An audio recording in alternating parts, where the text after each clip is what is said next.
All right, so I am here today with eviction specialist Donald Gray, and we are going to chat today about how to avoid needing the services of an eviction specialist, and then what to do if you do need to evict.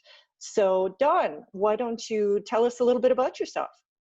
Well, thank you. Yes, I started by owning some properties, and I was struggling to find somebody to help me because I was working full time, of course. Full time for me is usually time and a half for other people. But anyway, I couldn't find a property management company that I liked that really worked for me, and so I started my own. And I did that for several years. I had lots of people that I met that hired me on to help. And then I found out I had to be licensed, which I didn't know at one point. But I got licensed and bought another company, another property management company, and we grew. And that all went reasonably well as it probably could have. And ended up retiring from that. But through all that, I was, even though I had lots of staff and property managers working for me, we had over 500 units at one point. Anyway, wow. Nobody liked to do evictions. They all thought it was a negative thing. And I mean, to me, you do whatever you have to do. I'm an old farm boy. And, you know, if you have to shovel crop, well, you shovel crop. That's what has to be done. And I found it to be quite satisfying, actually. I found that evictions weren't as bad as what everybody, the connotation of it. Certainly, most of the time, we could find a way to fix it. And sometimes fixing it was meaning moving out, and other times it was a payment plan or whatever. I mean, every case is slightly different. And so I knew when I was starting to get close to retirement that property management stuff wears you out really, really well to the bone. And nobody's ever happy. But anyway, that's different. But I knew because I was doing all the ones for our company, I knew that there was a niche there for other owners. I could see that when I was there waiting my turn at the RTDRS and upset owners and they're trying to figure out the paperwork and they're upset with the result, and you know, it's all emotion. I mean, they're entwined. That's not the right word, but anyway, they're involved emotionally in their unit and what's happening. And so I thought, well, I'm going to get out of this property management company. I retired from that and I spent a week at home doing all the honeydew things I was supposed to do in 20 years. It took me 20 years and 20 minutes. I got all that done. Before I actually retired, I started Edmonton Eviction Services. And so then after this, I went full force into it. And that's 7 years now. And we do about 300 to 350 cases a year. Well, we're in the 350 range now. It started out, I think my first year, I think I did 100 or something, but it's growing quite nicely. And I find it very enjoyable. It's short term, you know, within a month as a rule, we have it resolved. There's something moving forward, and you know, I can juggle several cases at once. I've had as many as 40 going at a time, and I do now have an assistant, which makes things much easier. Thank you, Paige. Anyway, well, it's funny. I've seen you so many times at the RTDRS, and the way you handle tenants and keep your cool about you and stay friendly and calm. Like you said, people get so emotional when it's their own property, and there are a lot of people who have trouble separating it out and treating it like a business. And you, and also other eviction specialists as well, you treat it as a business, but you specifically are so friendly about it. It almost makes it look like it's a pleasure to be evicted. Well, I've been thanked by tenants as they're moving out. Uh, what happens is on the tenant side, I mean, they're mostly involved too, and you know, they lost their job or something's happened and they're stuck. They don't know what to do. It's so hard to go from, you know, 100,000 a year to nothing, and you've got to adjust everything, and it's hard. It's really hard. I understand that. I've had to do it more than once. I got a checkered past, but not that checkered. And so if you give them a little bit of room to let them say their stuff, you know, to get it off their chest, to get their emotion out, and then, you know, I make sure they know that there's nothing personal. You know, I'm there to assist to make this situation better for everybody. And once we get that established, it usually flows pretty good. And they accept or even participate and suggest what the end should be. And certainly, if they take ownership of how it's going to go, then it goes much better. So, you know, absolutely, 100%. Certainly, that's, you know, maybe 60 or 70%. Yeah. Yeah. Now let's chat for a minute about how to avoid the whole eviction process. And one thing you mentioned was working out a payment plan. That doesn't necessarily have to be a court-ordered payment plan. So first of all, how do you avoid this whole process? I made some notes. This is, you know, from the property management side, and certainly being an owner as well. There's different things you learn. I mean, I made the same mistakes as everybody else does at the beginning. You know, I felt sorry for people and all that sort of stuff. The number one thing is always check your prospective tenants. Don't think the first one comes along necessarily. Maybe the good one does come along the first time. I've had that. But there's tools now that you can use. There's things like single key and there's a tenant credit bureau, I think, just that's coming up in force now. I think the first thing, though, is to have a really good application form. Mine's a 2-pager. It's very detailed. It has a disclaimer on the end saying that we're going to check your information, and you do that. One of the things going down the line is always make sure you check or double check spelling of the last name of the person who's applying. They fill it in with a pen, and sometimes, you know, they write their name a billion times and it gets blurred and slurred, and so you want to make sure that that's correct. So when you're doing your checking, you're getting the right person. I run Google. I check their name in Google. Just to add to that about the spelling, what we do is, and I have a little checkbox on our application to remind us to do this, is we check their ID. And also it's good to get the middle name on the application and the lease, because if you do end up having to go to court, then it's good to make sure, if you have that middle name, it makes sure that the judgment is attached to that person, not every John Smith out there, but John Lee Smith only. Yep, exactly. You know, my name is pretty common.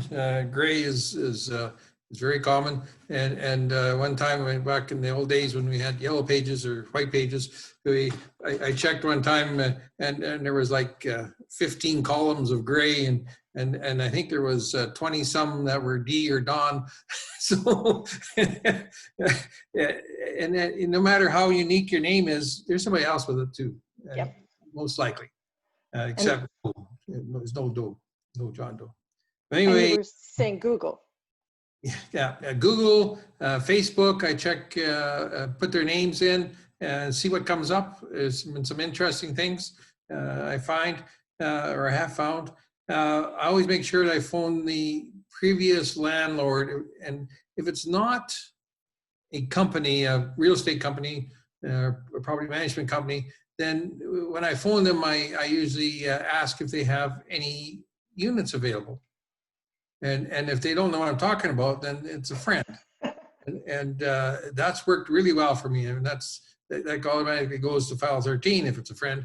And if it's a legit landlord, they say, well, maybe you know something I don't. I think I'm full or whatever, and then you can laugh and say, no, I'm just coming phone in to check on to John Doe here, and so you get some, and usually if it's less than 2 years at the last place, I always try to get the one before. This one that's they're at now, maybe trying to get rid of them, and they'll just tell you, oh yeah, they're great. Yeah. You know, get them out of here. I call employers, and I phone usually if they work for ABC company, and they give their, you know, my supervisor is Joe Blow, and then I'll phone ABC company, and I will ask for Joe Blow, and or the HR department. I like to go to the HR department first, and to find it. They're not going to tell you a whole lot. I mean, in my application, I have asked for the amount of yearly amount of money they make, their salary, and HR department's not going to tell you, but I usually they'll agree with me if I say, is he making between 40 and 50 or whatever the number is there, and they'll say, oh yeah, he's in that range, and that they're not giving out any information, but it's affirming. That's a really good point about calling the company, because a lot of applicants put their supervisor's cell phone number on the application, Yeah. and 98% of the time that's legit, but then every once in a while it's not. So yeah, you definitely call the supervisor and get that personal recommendation, but then you also call the company and do an employment verification. Yeah. Yeah. I had one, and you get other information too. I phoned one time. I had it was a family coming from down east somewhere, and it was back in the old when we were booming, and I phoned where they used to work for in Ontario, I think it was, and the guy says, "Oh yeah, they're very nice people, but I wouldn't rent to them. They're filthy." Their work area was always filthy. It was terrible. I would never, ever rent to them. So that's knowledge I would have never gotten if I hadn't phoned. So, and that's good. The other thing, some of the other things is don't fall for sad sob stories. If they've got a problem, it's going to become your problem, and you don't want that problem. You're running a business. You want to have the least amount of problems as possible. You want to install somebody, and they're going to look after the place. They're going to pay on time, and they're going to say thank you whenever you do something for them or for the place, for yourself when you do it for the place. Anyway, and if you don't have all the money up front, there's no rental. No money, no keys. That's right. Yeah, and I always ask for the security deposit in advance. If they want me to hold it for a while, I ask for the full security deposit and the first month's rent. And I always ask for tenant insurance certificate. If you don't have those things, I'm sorry, you're gonna have to find another place. I would much rather have it empty. It's a lot cheaper to have it empty and have to struggle to pay that mortgage. I remember one time I had 7 places and 6 were empty. And I tell you, I had to get really creative to last the next couple of months. It was pretty tense.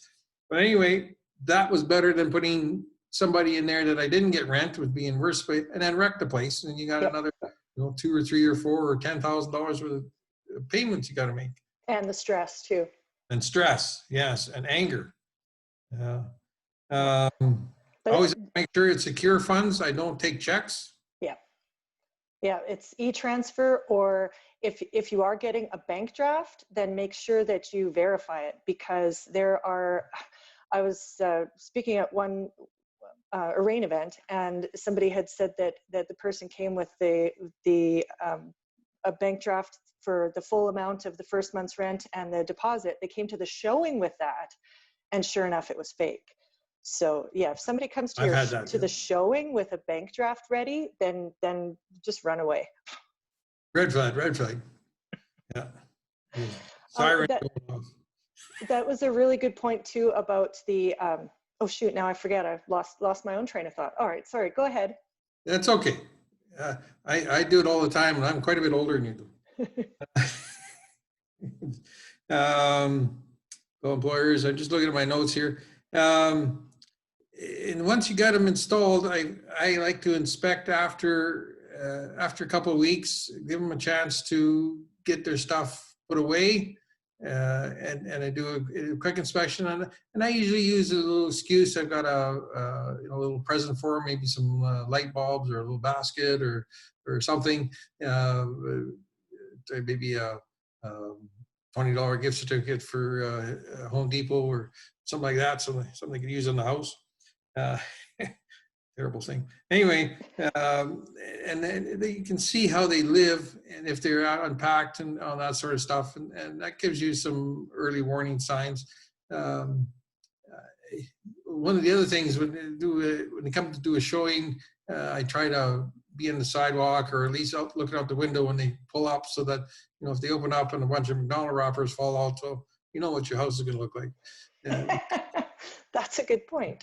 Or if I'm on the sidewalk, I can maybe you're raking grass or something, just and some excuse to be out there, and you can see what condition the car. I don't care what kind of car they are, and if it's rusted or whatever.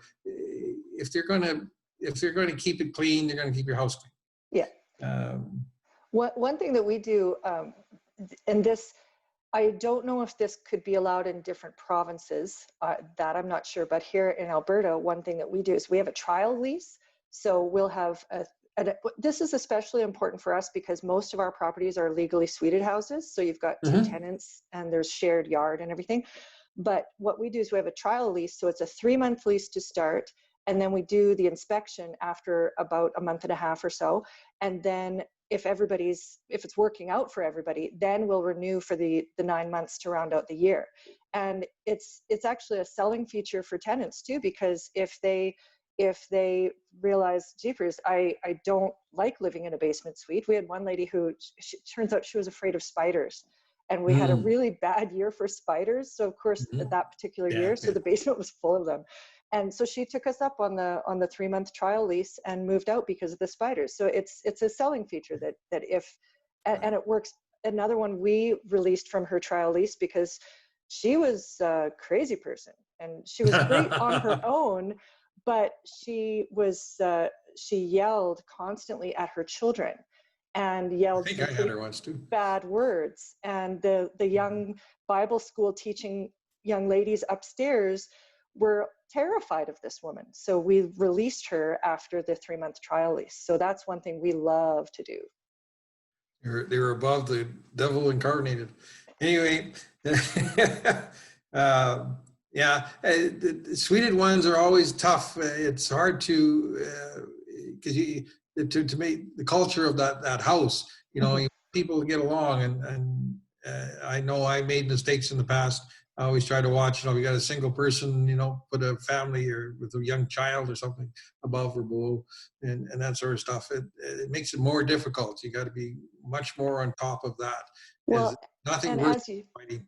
So, yeah, exactly. And as you say, it's cheaper to have a vacancy than it is to have a bad tenant. And likewise, it's cheaper to have a vacancy than it is to have those tenants who are not going to get along, like the toddler upstairs and the single person downstairs. Yeah, you've got to have a good combination. Yeah. Well, it's tough. I got a couple of suited ones too. What we got here? Okay, and then I do another inspection usually after 8 weeks. And that's our thing there, and then 6 months. I look to see if the place is clean.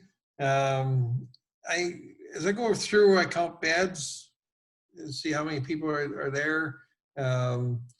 You look. I remember looking in one room and there was like 3 beds on the floor and a single bed over in the corner, and it ended up there was 11 people living in there. Oh my. Yeah, and so we had to straighten that out really quick, and that's why you got to be on top of your rentals. So who's being there? Certainly, you don't want to infringe on their rights. You don't want to infringe on their peaceful enjoyment, but you have to look after your investment. You got a big investment. Exactly, and it's completely acceptable to do what we do is a spring inspection and a fall inspection.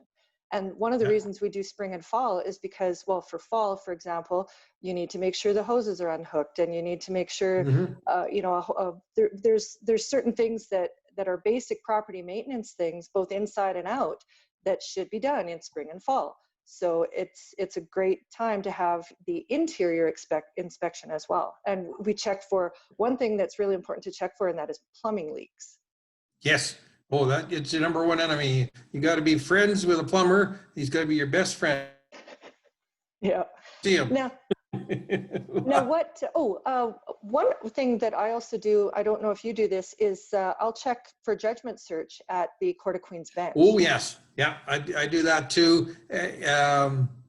Not all the time, but most of the time. I usually get a feeling, and something just a little bit off, I'll do that. It's $10. It doesn't take long. Well, $10. I usually do check both ways, so it's per person. Yeah. So that's cheap. For anyone who doesn't know what the judgment search will do, it's public record, and it shows all civil judgments against that person, including tenancy judgments. So when people say, oh no, I've never been evicted, and you just, as Don said, you get that niggly feeling, but it doesn't tell you if they were evicted out of court, but it does tell you if they went through the court process to be evicted. That's right. And also if they went after the landlord. That's why I do it both ways, because some people make a career of moving into a place and finding all kinds of things wrong, and then attempting to extort money from the landlord. I've had that many times. Wow. Especially in the business, you'll do it to other people. I've had landlords go through like 5 fridges, brand new ones, in like a year. I mean, wow. That's just ludicrous. Huh. And that's one of the reasons too, you need to be friends with your repair guy. Is that I always use the same guy, and I had a rapport with him, and I said, check when you're there, tell me if you see something, tell me. I'm gonna, and you got to protect them though. I mean, if they tell you something, you don't want it. You don't want them knowing how you found out.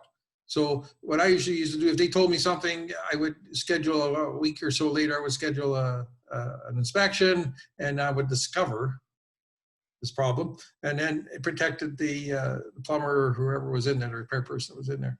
That's a great point. That's a really good early warning system to have all of your handyman, your plumber, all of your contractors that because most times you work with the same contractors over and over again. So exactly, build a rapport with them, and they can become your early warning system. Great point. Yeah. Yeah, certainly, and they're not seen as the landlord. They're not going to hide anything, because this is just a repair guy. Yep. Yeah. Yeah. Oh, and anything that you've done or talked with the landlord, or sorry, the tenant with, that give them an email, or if they don't have email, send them a letter saying that, as discussed yesterday, we're going to have this done by this time, and you're going to do this, or whatever was discussed. And then the big thing, and I find that a lot of people don't do this, is they don't have a file. File folders are cheap. Have a file, put their name on the top and the address if you got more than one unit, because you don't want to mix them up. And whatever happens, just drop it in that file. It doesn't have to be in any particular order. I've had people bring me their file, and it's a mess, but hey, half hour, I got it straightened out. And it gives me all kinds of stuff. Write a note, I stopped, I was there, and I noticed this. Throw it in the file, on a piece of scrap paper. So now this is an excellent point for preparing for the worst. Yes. So that's on my preparing list, actually. Exactly. So now we're talking about how to keep track of things and what to do if it does turn out that you need to evict. And step one is to have a file of all of the things that have happened, and the notices of entry even. If you've got a notice of entry to fix them, everything. And your file can be digital and in the person's name or the suite name or whatever on the computer, and then you can just print it out if it comes time that you need an eviction service. Yeah. Yeah, or you just send that to me. I was a little out of order. One thing you need to have as well is a strong lease. Oh, yes. A very strong lease. Mine is 13 pages. And I always go through it with the tenant. You know, about 2/3 of the way through, their eyes glaze over, and that's fine. But you know, I don't go word for word. I paraphrase. This section says, this means, and I have little jokes in there with, you know, and it drives the point home. A joke will drive the point home, Mm-hmm. and they'll remember that. A good thing to do too, because my lease is, well, it's not 13 pages, but it's in really tiny printing. But what we also have is it's a rules and regulations addendum to the lease, and it highlights all of the most important things, like no smoking of any kind, and no marijuana cultivation, and if it's a suited house, please don't use the washer and dryer after 10 p.m. and just all of the things that are going to also some tips on cleaning, like if it's an acrylic tub, don't use abrasive cleansers. So things that help keep the peace and help highlight what rights and responsibilities are, and also things that just make the two tenants' relationships a little bit more cooperative. Yeah, and if you go through the lease with them and they say, well, I didn't know that, and you can say, well, we talked about it. It was on page 8, whatever. It was in the addendum, and you know, take a look and you'll see. And then, oh, I said, I remember your eyes hadn't glazed over yet. I know you.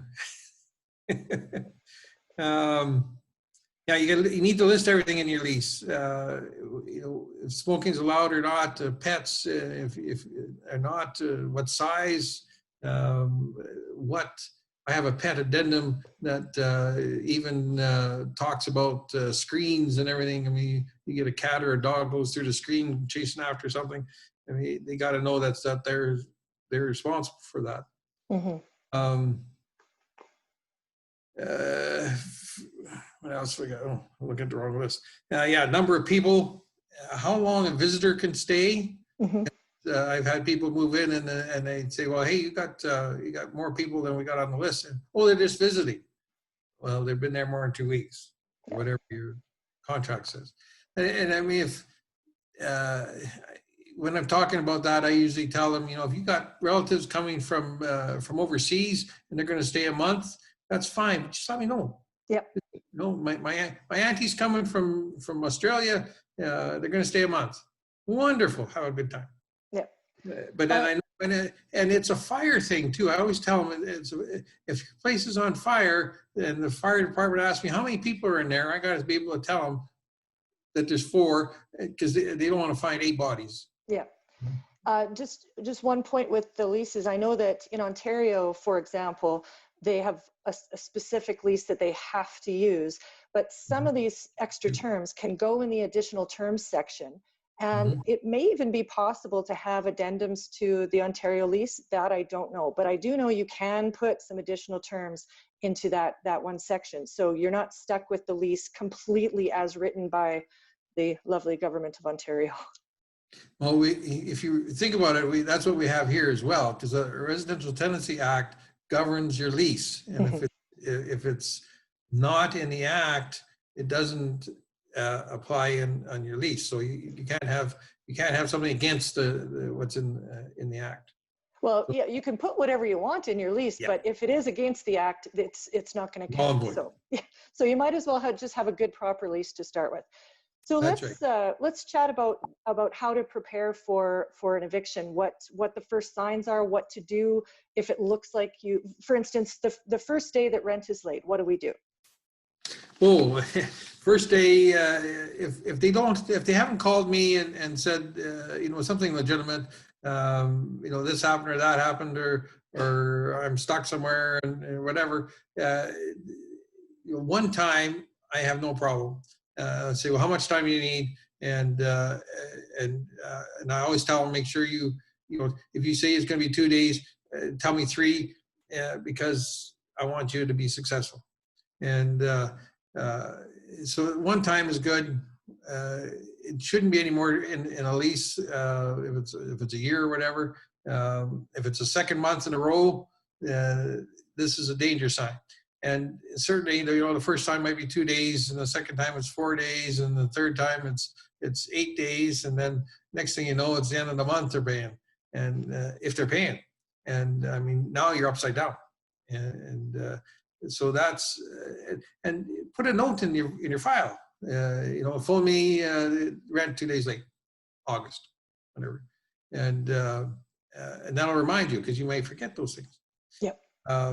So that's some of the early warning signs, including more people being over there. I talk to my neighbors, even with the rentals or with the property management company. I always got to know the neighbors of the units I looked after because they're your early warning. And you get the odd time you got a neighbor that's nosy and complains about everything. And I had an older lady one time that would phone me and say, "I can see through the window that they're drinking beer." Wonderful. Thank you. Do you allow that? I can't stop them from drinking beer. No, sorry. But if they come outside and holler at you, then you let me know about that. Okay.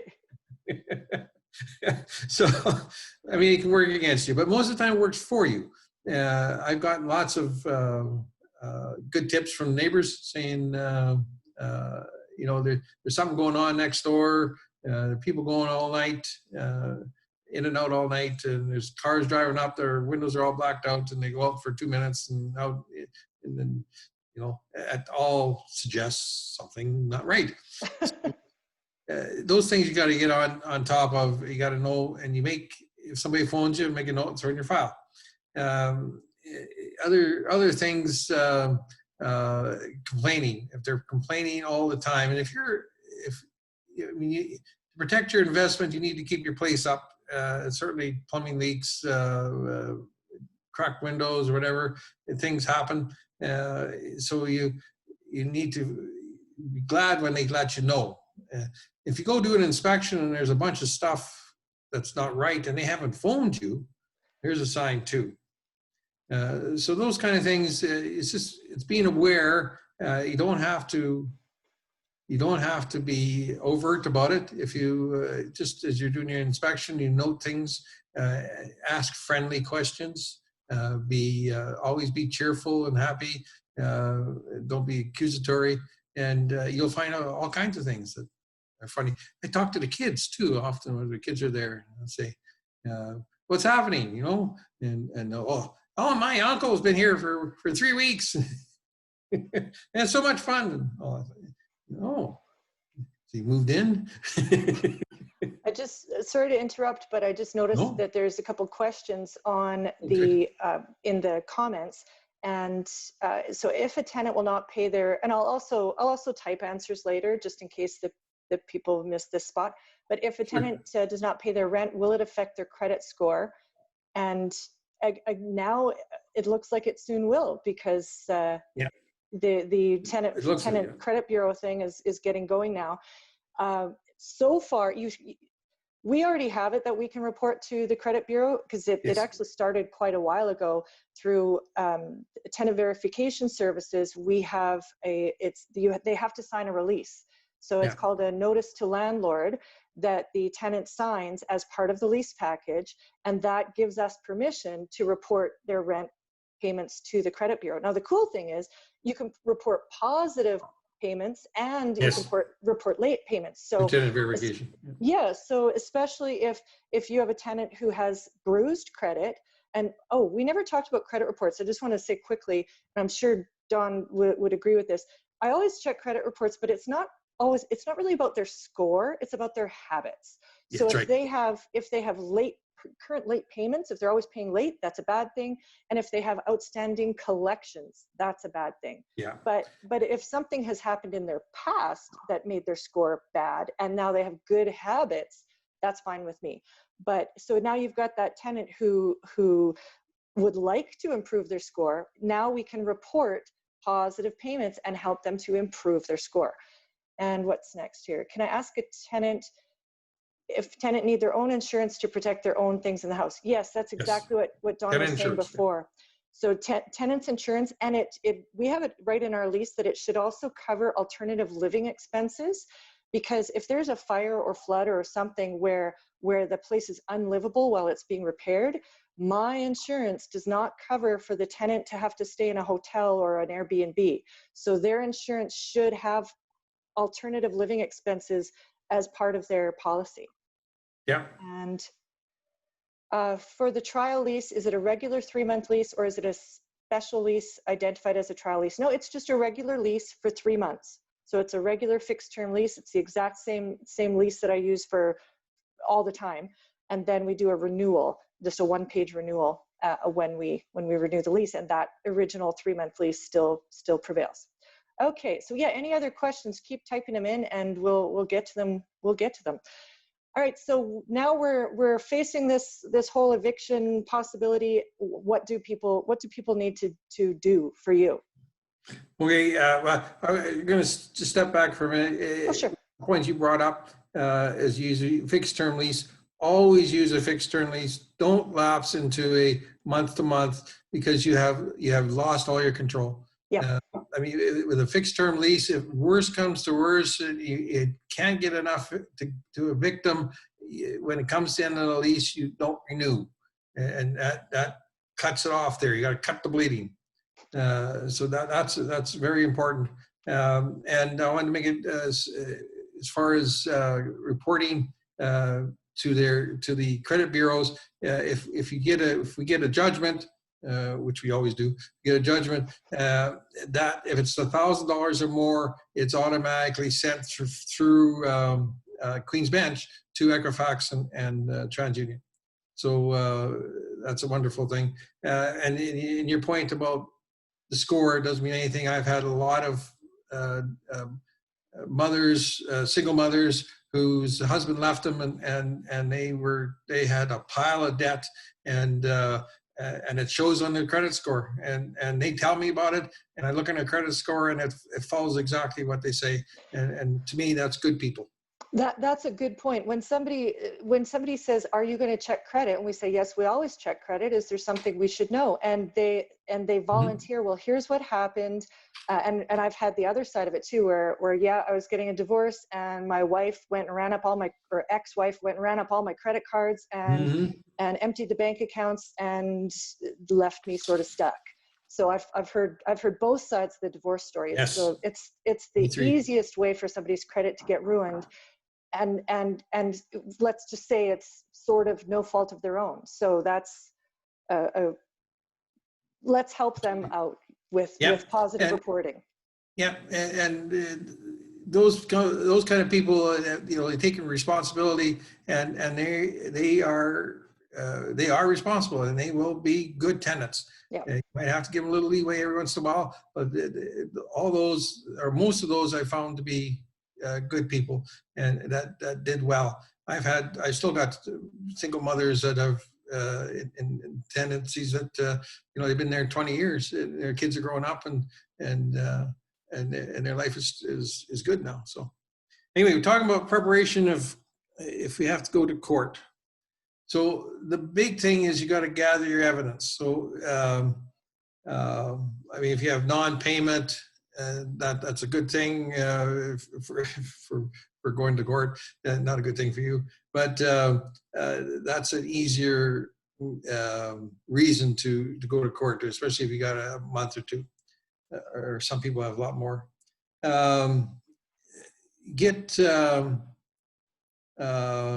Read my notes here. Take pictures. If you go in and do inspections and it's messy, take pictures. The yard's messy, take pictures. The grass is 2 feet tall, take pictures. Oh, speaking of pictures, when people are doing their move-in inspection, they need to take pictures. And you should take pictures not only of any little damages that you're noting on the report, but it's also a good idea to take just general pictures of the room.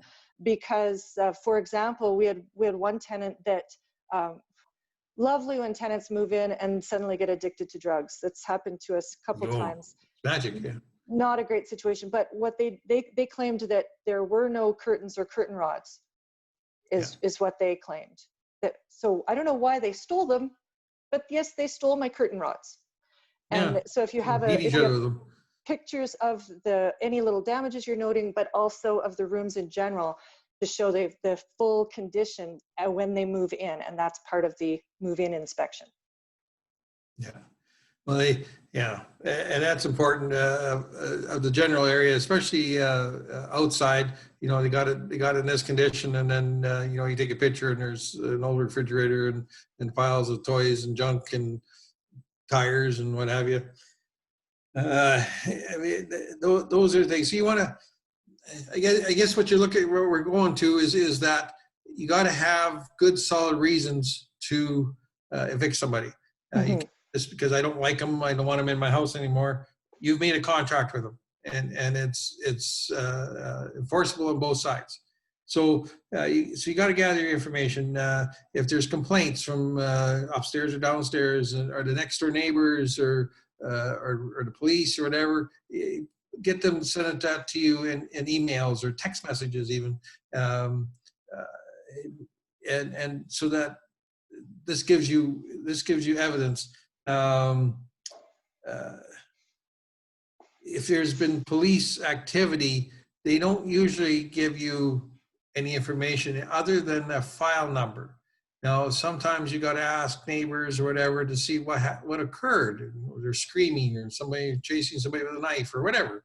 Why were the police there? And you can say this, police, and it was involving this number, and it was involving this. Follow up with, if there's any conversation. So if you go there and you say to them, you know, the place is really messy. We need to have this cleaned up. I'll give you 2 weeks.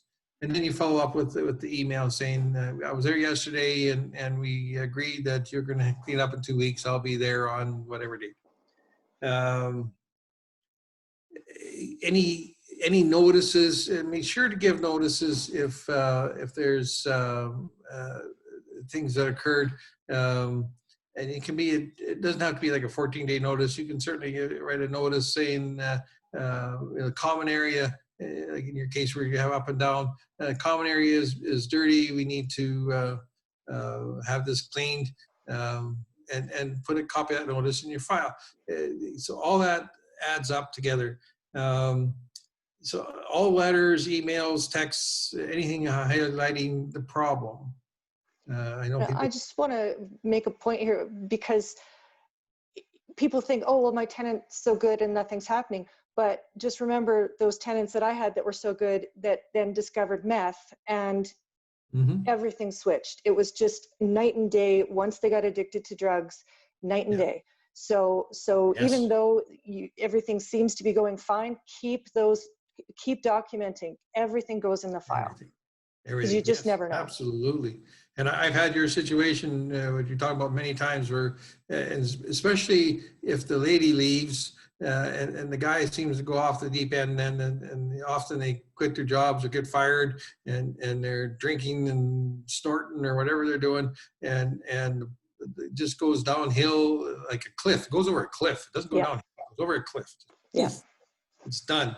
I haven't had it too much the other way, but I have. Anyway, people change. That's the thing. I mean, they're gold when they go in, and they can be not gold when they leave. So you have all that together, and this is what you're going to go forward with. You got to have proof of what you're going after. So that's your preparation. If you're going to now you're going to go to court, you don't have to give a 14-day notice anymore. At one time, you had to have a 14-day notice, and you had to go. It had to go to court after the 14-day notice was over, and that's, I don't know, 5 or 6 years ago now. That's changed, 4 or 5, something like that. They realized that all it did was add 2 weeks to the process, and so you don't need a 14-day notice now. If things are escalating, go to court right away,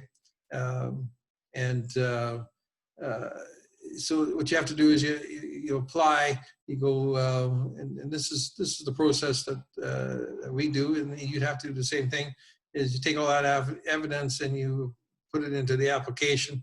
you need to have your evidence to follow the same order as the application. So usually your leases, they ask for your lease first, so your lease is number one, and how I know, you should number those pages so that they're easy to reference to. So if your lease is 5 pages, then for me it would be A1, A2, A3, A4, A4, A5. And then you can do it the other way, or whatever numbering system you want to use. But it gives you can say to the judge, we look on Alpha 1, it says that the rent was due at the beginning of the month. So this is your proof. This is establishing your proof. And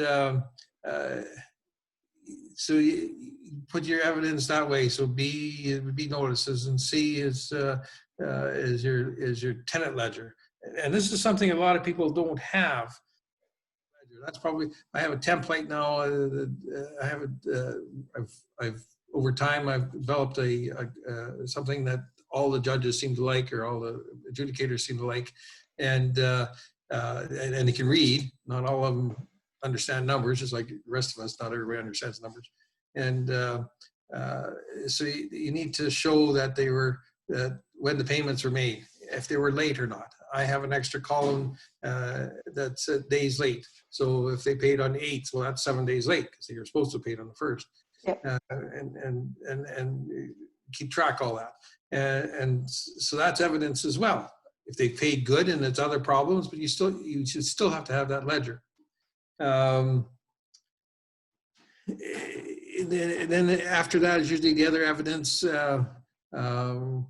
For us, we have to put in a copy of an invoice to showing that we charged the landlord, and that's so we can get costs back, or some of the costs back. For us, because now I've gone to the RTDRS way too many times myself. I've been doing this for a while, and I have quite a few units, so I've done it a lot. Now, I would not recommend most people go to the RTDRS themselves. One of the reasons that I did it was because I was teaching a landlording course and teaching about how to handle evictions and everything. So I did it partly as research, but I would not recommend it to most people. So when, because as you said before, it's emotional, and if you're, one thing you have to be is completely organized with all your documents. Mm-hmm. You need to be able to quickly access those documents, because if you can't quickly access it, they're going to move on. So you need to be non-emotional, you need to be totally organized, and you need to have all your ducks in a row. But yes, what I would recommend is that somebody does look at eviction services such as Dawn's, because trust me, it is all of the paperwork handling and all of the processes and everything. It's, even though I've done it so many times, I still get confused because I don't do it every day. So, I'll go, and 6 months later I have to do it again. And it's just, oh my gosh, am I filling this out right? And I actually just wasted a whole day between court and the registry's office because I did make a mistake. The court agent didn't catch it. And so then I was back and forth. So what we would do as landlords, which is a less stressful and much easier idea, is take all of this great big file that you've collected and give it to somebody like Dawn.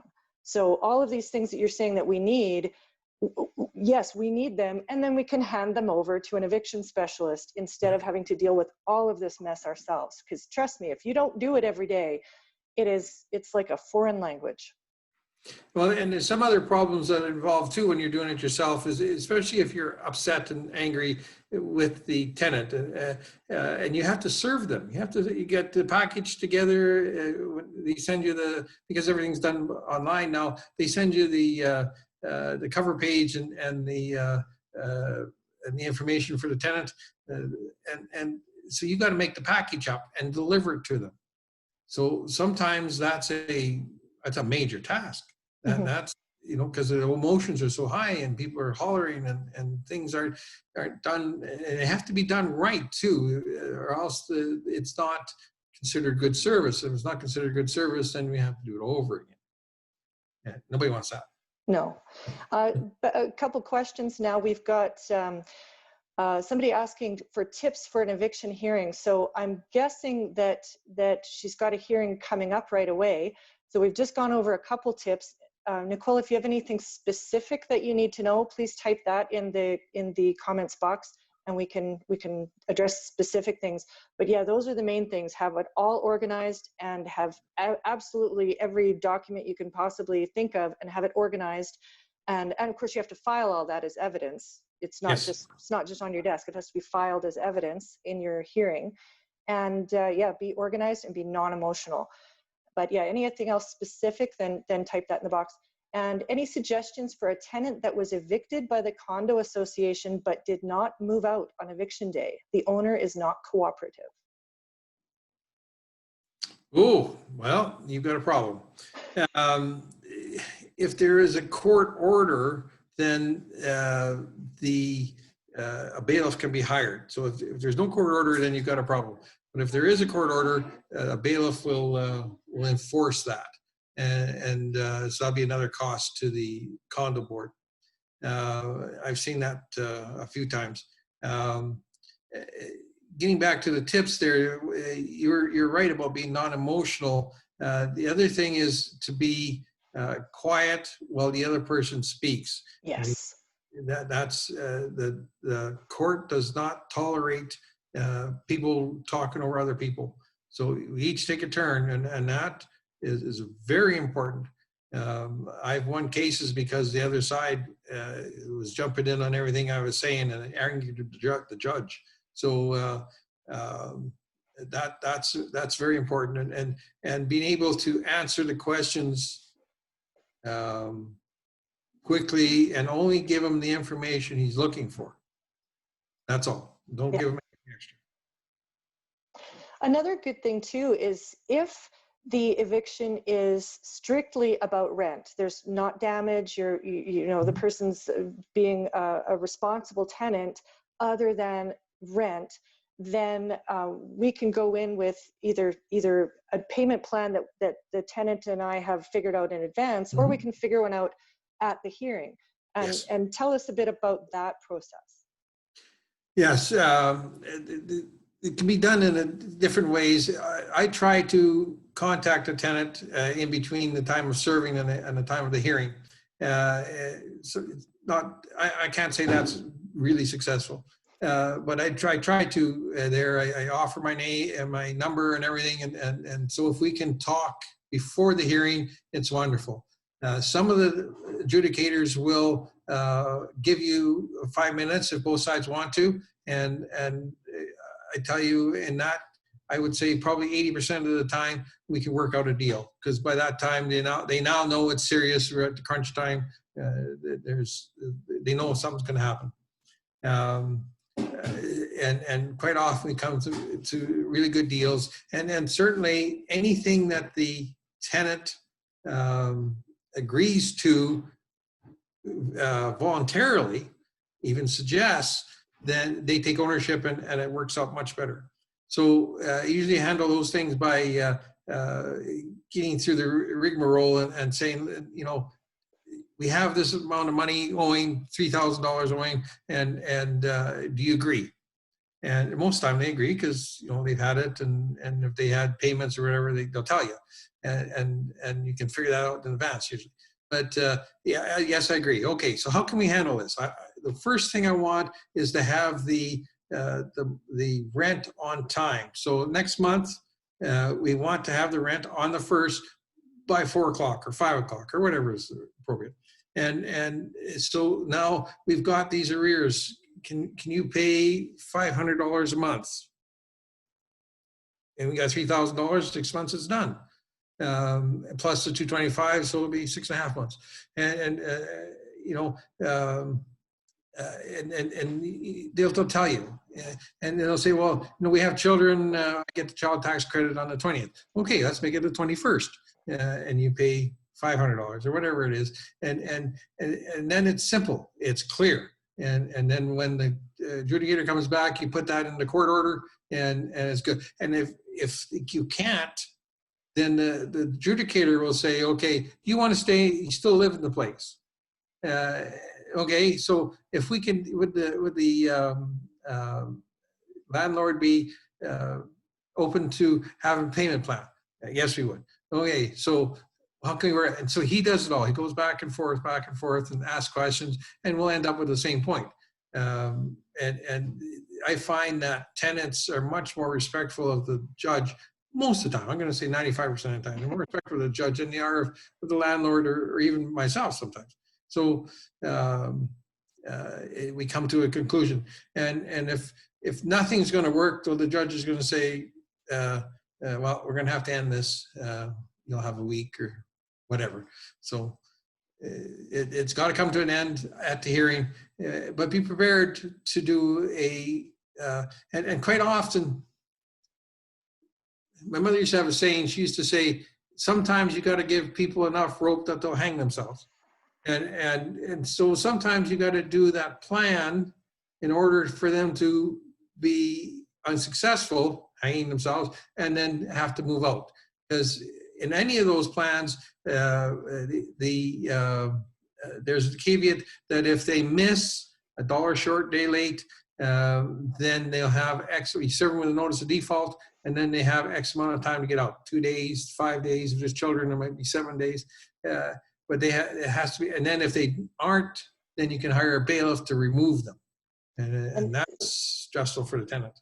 Yeah, and it's a really good point about the payment plan and the rope to hang yourself, because we have a tenant who, he's been a great tenant, but he's had issues with his boss. His boss is a bit of a flake and doesn't pay him on time. So we've had issues several times about late payments because he hasn't been paid yet. Well, now it turns out that the boss has sold the company. He owes my tenant $8,000. So now my tenant's behind, but we took, and he's not very communicative. So even though he's always paid before, he's 2 months behind now, or he was a month and a half behind, and it was just, okay, no. So we took him to the RTDRS, and once he was served with the papers, because he wasn't communicating with us, once he was served with the papers, then he said, hey, I just got these eviction papers, or not eviction, but court papers. You know, what's going on? Where do you guys stand on this? And so then we had the conversation, and this is how I found out he's owed all this money. He's trying to get it from his boss. He doesn't know yet when he'll get it. That's why he hadn't talked to us. Buddy, you got to talk to us first. You're scared. Anyway, but when we're in the RTDRS hearing, he was saying, oh yeah, I can pay, you know, $2,000 on top of his rent. He can pay $2,000 in the middle of the month. And Wow. The payment plan that he was suggesting just seemed unachievable to me. So I stopped him and said, okay, that sounds like it's going to be really hard to do. I want you to be successful because we do want you to stay as a tenant, providing you're able to pay. So let's make it a more reasonable and achievable payment plan. And if you do get a big chunk of money from your ex-boss, then you can pay it off early and it's done. But let's make sure that you're able to make these payments because, as you said, if he doesn't pay on time and as agreed as per the court order, we have to file a notice of default. And in his court order, he has to be gone in 48 hours. We don't want that to happen. No. So if you want the tenant to stay, make sure that that payment plan is achievable. So let's, okay, we've got a lot of questions here. Oh my gosh. Oh, good. Okay, so the person who's going to the RTDRS, the family has been there for 5 years. They've gotten really behind, and they need to move to a cheaper place and then have a payment plan. Nicole, you might find that you won't get some money for a while, because once they move out, they're gonna probably forget about you. If you have their bank account information, which branch that they bank at, then later on, once you think they may have got back on their feet, then you can seize that. And if you have their employer, you can garnish wages, but they're usually not going to keep up with a voluntary payment plan after they've left your house. So, need the judgment too. So you need that judgment. So yeah, she'll get the judgment because they're way behind. So yeah, you'll get that judgment, And then you might need to just sit back and hold off while they get on their feet before you try to collect. But if you can keep track of where they work and where they bank, then you have a chance to collect.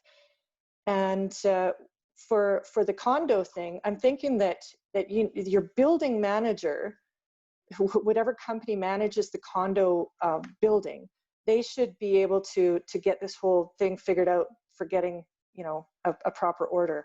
That's kind of one of their jobs usually. If it's self-managed, then I don't know what to tell you. Let's see.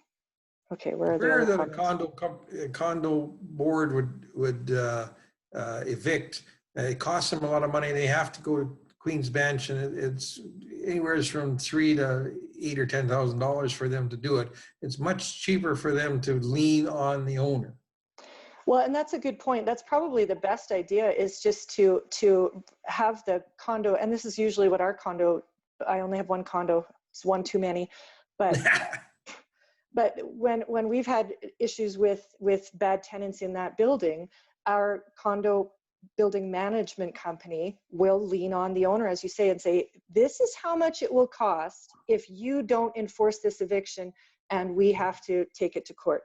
So, for example, it's easier for the owner of the unit to go to the RTDRS and get their own order for eviction. Cheaper. And that can be based on, the evidence is based on the eviction order of the condo corporation. So, but that's the thing. If the owner is uncooperative, then let them know that it's $8,000 or $10,000 if the condo board has to take them to court for a court-ordered eviction. So really, it's up to them. Yeah. How much money they got? Oh my God, we've been on for over an hour. I think have we? We have. I think we need to wrap it up. Enjoyable. And, you know, we might have to do this again, because I know you've got a whole lot more to say, but I think an hour is enough for people. Yeah. So yeah, I think if people would like to have you back again, I think they should put that in the comments, and we'll set up another time. Well, I would like to talk about the other half after they've moved out and they've created damage, and how. Oh yes. That's a program by itself, I think. I think you're right. When should we do it? I'm open. Okay. Well, how about? Let's see when the people want it. Pardon me? Let's see when the people want it, or if they want to hear that. I mean, that's... Oh, I think it's necessary. So I think we definitely need to do that. Oh, yes, please, more sessions. Awesome. Okay, well, we'll figure out a time, and I'll post it in the comments once we've got a date nailed down, because unfortunately I got to look at my calendar. I can't remember everything anymore. Me too. Too much stuff going on up there. Excellent. Well, thank you so much, Don. It's been a pleasure, and I will post the link to your website in the comments, or in the post as well, so that people can access you to consult with or to hire. Please. Because trust me, it is well worth the cost to not do it yourself, and those costs can be collected as part of the judgment. So that's right. And I'm open to if somebody has got a question, if they want to do it themselves and they're hung up on something, call me. I don't mind helping. I love this business and what I do. So, and I like to talk about it. Excellent. And like I said, I think the next time that I evict, like I said, I've done it a million times through the RTDRS, but quite frankly, I'm tired of it. So next time I'm hiring Dawn, because I'm just done with all of that hassle. You made my heart flutter. All right. Well, we'll set up another. Hope you never have to call me. I will. We'll set up another time, and I'll post that in the post of when we're going to do the next one. And yeah, I'm looking forward to that, because that's a huge topic, is what to do after and getting the damage claim sorted out. Yes. Okay. Well, thank you so much, and we'll see you next time. Thank you very kindly, and I appreciate the opportunity. Excellent. All right. Bye, everyone. Bye-bye.